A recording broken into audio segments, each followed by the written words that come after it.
Welcome to Seeds of Thought. Today I want to talk to you about the trap of comparison. Most people waste their potential not because they lack the necessary skills, but because they keep looking sideways. They're too busy watching who's winning, who's trending, who's getting the applause. They've become spectators in a game they were meant to play. Every scroll on social media becomes a mirror of inadequacy. Why are they ahead? Why didn't I think of that? Why am I not growing faster? And without realizing it, you stop creating and start competing, not against your potential, but against someone else's highlight reel. But the truth is this: real growth never comes from competition. It comes from creation. Because creation multiplies value, competition divides it. When your focus is on outdoing others, your vision starts shrinking. You stop building what's uniquely yours and start copying what's already been done.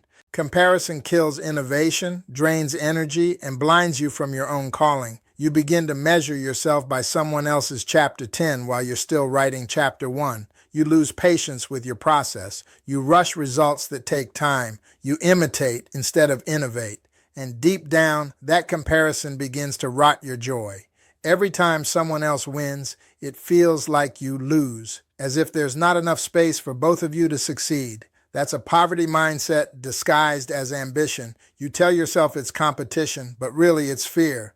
The fear that if they rise, there won't be enough left for you. But creation says the opposite. If they rise, the tide rises. If they build, they make room for you to build differently. Because creation multiplies opportunity. Creation doesn't start outside, it starts inside. The shift begins when you stop asking, how do I beat them? And start asking, how can I build something that matters? Creation asks, what can I give that no one else can? That's where growth begins. When you focus on creation, you begin to move from imitation to inspiration. You stop mirroring others and start manifesting what's within. Competing demands speed. Creating demands depth. Competition says, I need to get ahead.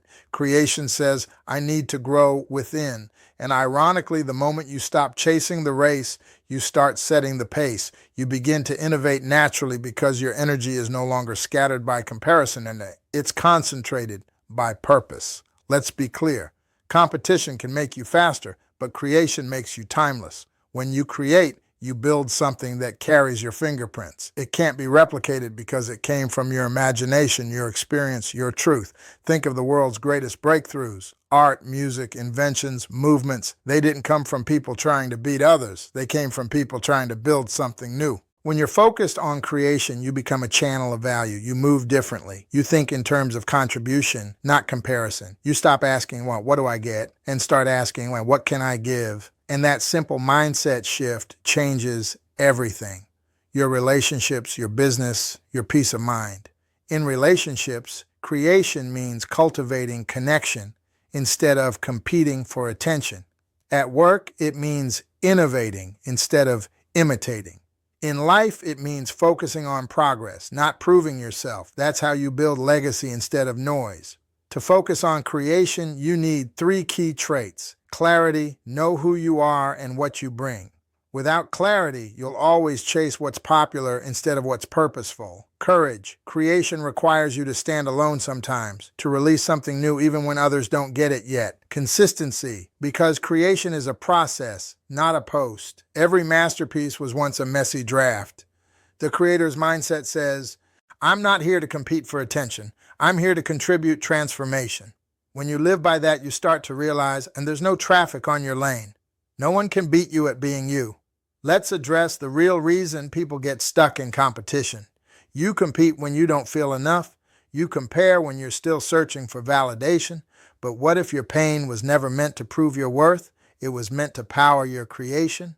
Some of the world's greatest creations were born from the deepest pain. A heartbreak turned into art, a loss turned into a movement, a failure turned into innovation. When you pour your pain into creation, it transforms. It becomes a source of healing, not just for you, but for everyone your work touches, because creation gives your suffering purpose. It tells the world, I didn't just survive this, I turned it into something valuable. Detach from the scoreboard.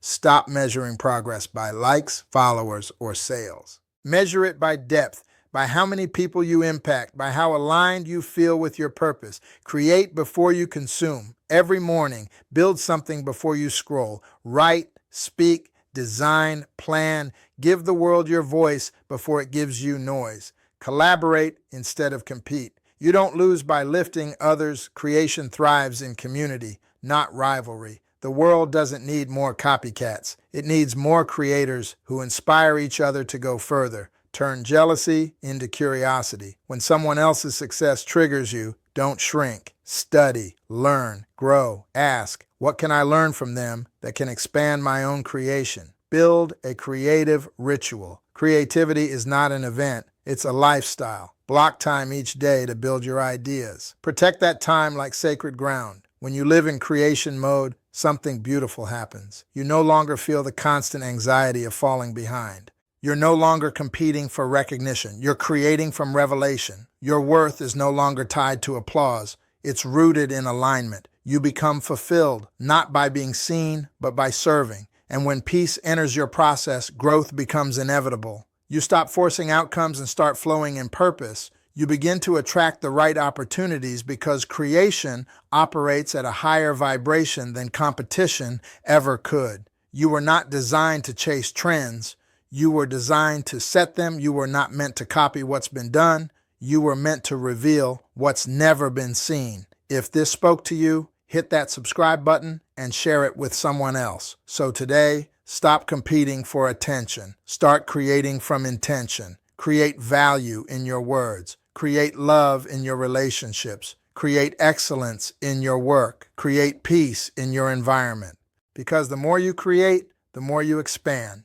And the more you expand, the less competition even exists. When you focus on creation, the race ends and the masterpiece begins. So build boldly, think deeply, create daily. Because growth doesn't come from beating others, it comes from becoming your truest, most creative self.